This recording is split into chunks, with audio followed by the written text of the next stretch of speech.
Here we go. Okay, so social and cultural aspects in marine spatial planning. It's a topic that I think has really gained a lot of traction and interest recently. Let me try and explain why I think that is. Now, marine spatial planning, well, we're all going to be familiar with that, is really a tool that tries to resolve conflicts and tries to manage a whole set of different ecological, social and economic demands that are placed on the sea, on oceans, and all the various interests that different stakeholders bring to the table.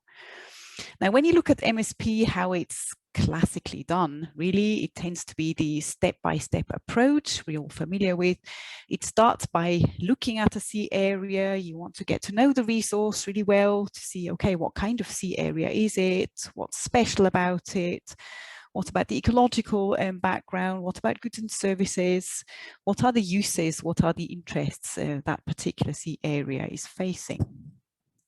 Then there's usually some element of looking at maybe overlaps or cumulative impacts on pressures and all the various risks possibly also that might bring both to the environment and also to some of the goods and services.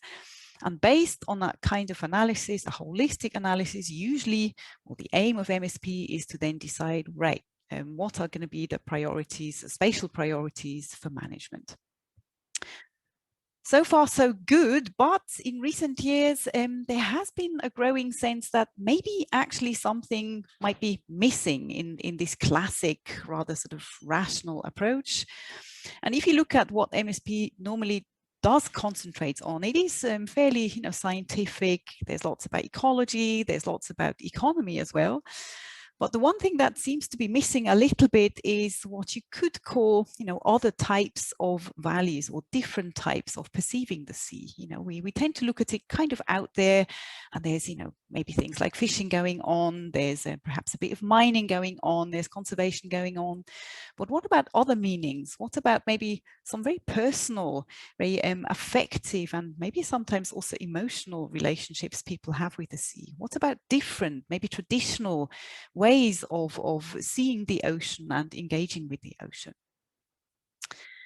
So it's really that feeling that has grown and that maybe some dimensions are underrepresented in MSP, and I'm going to call this for the time being, the sort of non-material values and the affective dimensions that are related to the sea. And those are things like symbolic meanings, or looking at place, things like the beauty of the landscape or the seascape. Also different conceptions maybe of threat and different relationships that you might have with the ocean, and looking at it from a Western, very much a Western European context. That would be things like, arts, literature. How have people in the past conceived of the sea? How are we looking at it now as a place that we enjoy for recreation, that we perhaps might want to paint or have a spiritual relationship with? And if you look at your standard representation of MSP, and I'm not saying that this is the whole story, so don't get me wrong there.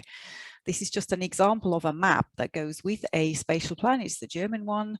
It's the EEZ of the German plan. And when you look at all these lines, it does look rather rational. It looks quite fixed. There's, shipping lanes. There's, these areas that have been dedicated to particular uses. And there's not much really at first glance, at least, that reflects any of these other types of values.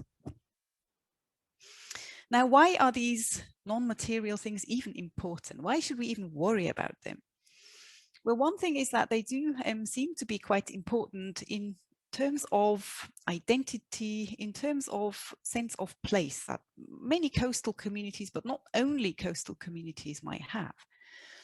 Of course, when you think of tourism and recreation, they also do underpin a lot of economic activities. Things like sailing, for example, or other types of actually being on the water, that has a lot to do with the enjoyment, maybe also with the beauty of being on the water on a particular type of sea. So there is that contribution to well-being and also quality of life for people who might visit the coast, but also for the users, for communities that depend on it. The problem tends to be that these things, of course, they can be threatened by change, by other marine activities coming along. They don't tend to feature much, and that's because they are actually quite difficult to somehow grasp, if you want. You know, if I say to you, what's your favorite beach? What do you like about it? You might say to me, oh, it's beautiful. I like watching the sunset. How do you then include that in marine spatial planning? So there are problems really when it comes to methods, when it comes to then trying to squeeze that kind of thing into a map, for example. And then a bigger problem perhaps also is how do you then start comparing that kind of thing to economic values, which are so much more tangible, they're so much more readily, logically somehow, you know, graspable in a way. I talked about this sense that something is missing in MSP, and there's another dimension which is linked to values in the wider sense, and that's the question, well, how does MSP as a process actually account for different value sets, and whose values are we talking about? So that is really where there's a link to the more social dimension as well, a link to recognizing different groups of people, different knowledges, making sure that they are represented at least in an MSP process. And I want to show you just one of the frameworks that has come up recently for explaining that. It's one that's used social sustainability as its core. And you see that depicted in the blue triangle in the middle. And you see already that culture, again, is one of the dimensions in addition to politics and economics. And the corners of that particular triangle are recognition, representation, and distribution. And I'll explain a little bit more what that is. So recognition, that really talks to recognizing that there's diversity. There's many different groups with interests, with knowledge, with livelihoods, with lifestyles, with rights. Also, there are rights holders associated with that. And I've marked in bold those where I think the cultural connection is particularly apparent. So when it comes to knowledge, when it comes to lifestyles. So recognizing the diversity, then there's the question of how is that then represented in decision making? So that really speaks to who actually sits at the MSP table, who actually has a say over what kind of decision is made. And then the last one is distribution. That's really distribution of, it's called goods and bads here, but it's really the, I guess, the advantages and disadvantages, so risks, but also, you know, the benefits. Things like also maybe capacities that grow from supporting particular marine industries, for example. It's things like access to resources as well. How is all that distributed?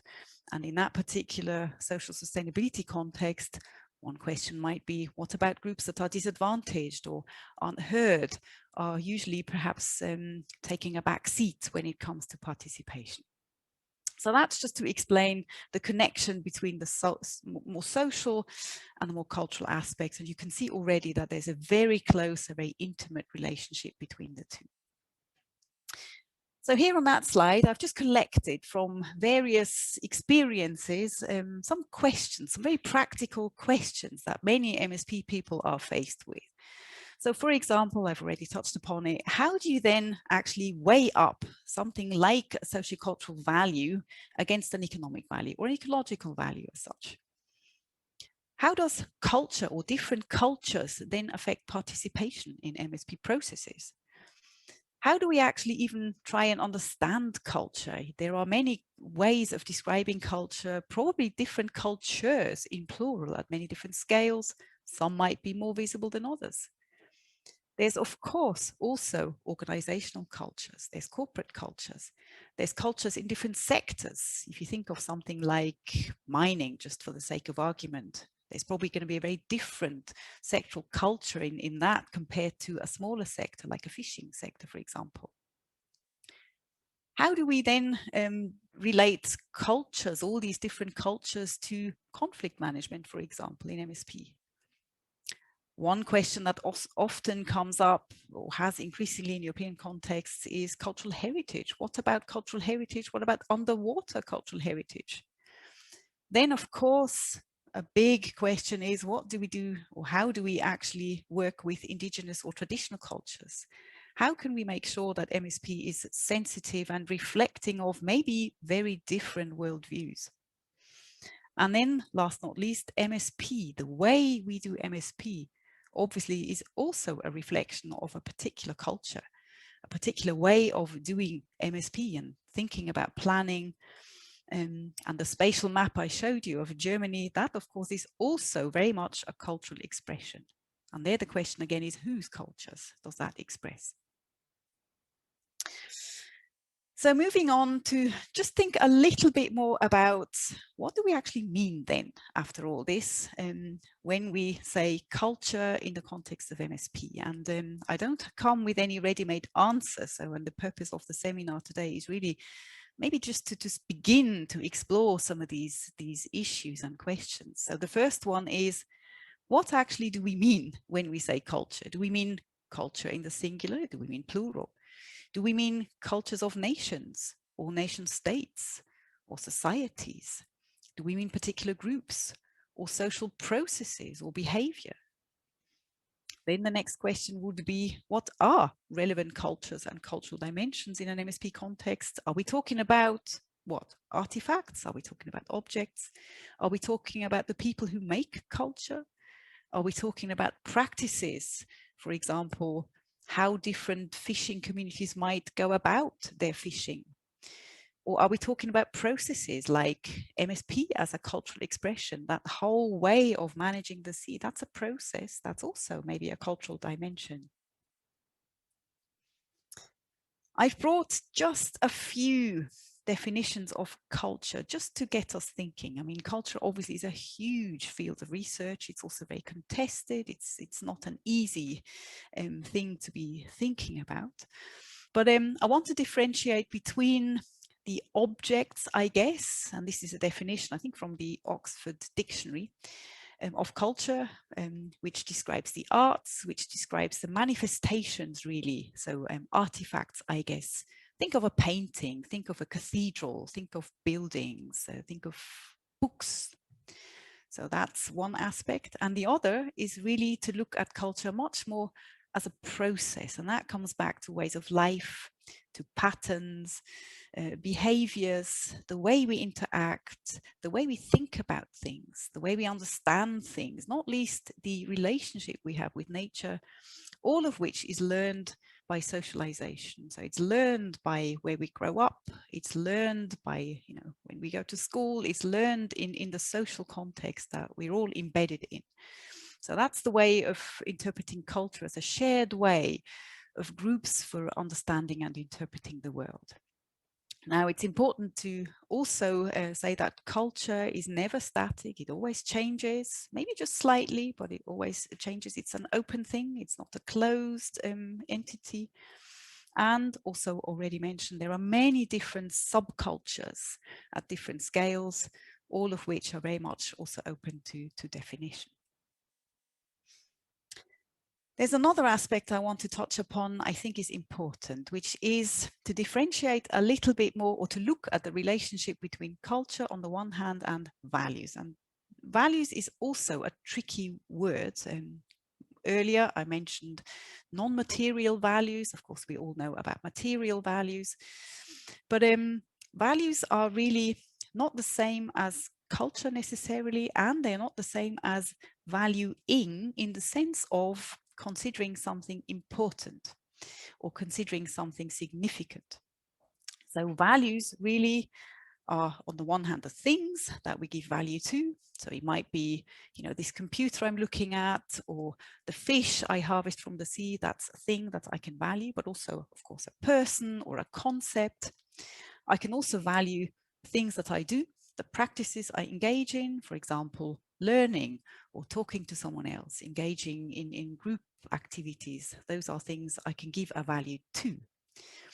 But then there's also the importance I give to things. And that means I differentiate between, let's say, two books that I both value because they're books, but one is more important to me than the other. So that's really then the idea of giving significance to something, so assigning importance. And that again is something that is influenced by the culture I've grown up in, by the values that culture instilled in me, by my beliefs, by what I think as a person is actually important in life.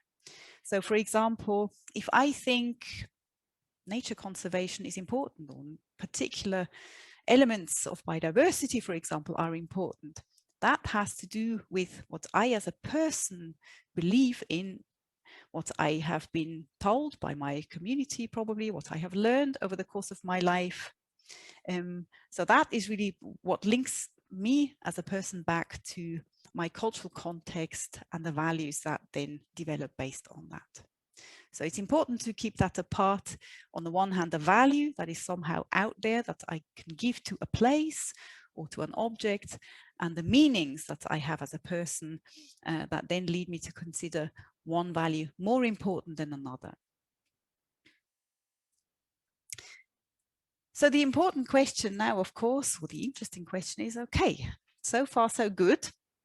What do we do with it now in the context of MSP? How do we actually incorporate cultural considerations in MSP? And I've listed some questions that I think are important and need to be thought about. The first one being, how do we actually codify, how do we represent culture? How is culture actually communicated? This comes back to language, different languages, words, images, pictures, music, art in the wider sense. It also comes back to worldviews, beliefs, but it also, I think, comes back to institutions, for example. Institutions are also, of course, a way of codifying a particular culture. Culture, does it actually feature at all in MSP policies? How do we actually make sure that there is that connection in documents that support MSP? For example, cultural heritage, UNESCO cultural heritage conventions. Do we even think about that kind of thing in the context of MSP? Do we have objectives maybe for marine spatial planning that speak specifically to cultures, to communities, to social sustainability objectives? Then there's obviously the whole process of how we do MSP. What does culture mean for meaningful engagement? What formats of engagements work for particular cultures and why? And the next question is, what kind of approaches are there that we can maybe use to help us along with that? Cultural heritage, I already touched upon. Is that maybe a good framework which we can use much more than previously to tap into some of these issues? What about things like cultural ecosystem services? It's a concept we've probably all come across in one way or another. Is it useful maybe? Is that a good way for thinking about integrating cultural concerns into MSP? And what are the issues with that? This is just an example. It's the classic definition of cultural ecosystem services. Are those really a good framework? And what are the problems with applying that kind of thing? There's also landscape studies. Is maybe the seascape a nice concept? Is that a way of actually tapping into some of these values and ways of valuing? And what about well-being? That's another sort of fashionable thing to be talking about, human well-being. How do we even begin to define that? What might be threats to well-being? And what are the specific cultural dimensions? What do I need in my particular cultural bubble, in my particular cultural environment to be actually, to have that sense of well-being? And there might be other things. These are just some thoughts, some ideas for us to think about. So to conclude this initial input, I'm going to try and wrap it up in under three headings, if you like, to try and think again about how can we realistically perhaps begin to include sociocultural values in MSP. So I think firstly, it comes back to expressions of culture. I've called it object of management, but what I mean is really the visible elements, the tangible elements, and also the underlying intangible things like traditions, practices, and what that leads to, for example. And it might be things like a particular style of using the coast, or conservation activities. Then there's cultural heritage. Cultural heritage is maybe a little bit easier sometimes to understand because it tends to be more visible. I'm thinking of things like a shipwreck, for example, or I don't know, something on the beach, a building or a particular structure maybe that has been there for a long time, or more recent ones as well. But also, you know, things like songs, things like stories that connect to the sea, boat building, ways of actually, actually being on the sea and engaging with it. So it's really recognizing all these very different connections people and communities have with the sea. And then to link that back to how MSP can actually help preserve some of these things, also help to perhaps develop them further, and also help to ensure that there is a possibility for greater well-being, for participation, and for feeling connected to these cultural activities. Then there's, again, that view of culture as a process of something that has to be enacted, something that has to be lived, filled with life, as a dynamic thing. So it's really the idea that MSP could also maybe look at the sea as an action space, something that enables us to do particular things, both now and in the future. And how that then links to different capabilities and identities. And look at those things also again at different scales, particularly I think maybe when it comes to cultural connections with sea areas that aren't immediately perhaps close to the shore. So I'm thinking EEZs or areas that are really quite a long way from the beach, for example, or from the coast. And the last one is to not forget, the cultural practice of planning, so of MSP as such. And I would argue that the success of an MSP process or of MSP generally really does depend on its ability to connect to the various cultures and the various contexts it actually sits in. So I would always argue that there should be many different ways of actually doing MSP, of understanding MSP. There should also be very different, very localized cultures of participation based on respect. Maybe then also moving us away from, sort of standard practices in MSP. I'm not saying that there shouldn't be any. There's good practices, of course. I would always support that as well. But maybe there's some room for maneuver and actually think of MSP also in a very different way, possibly.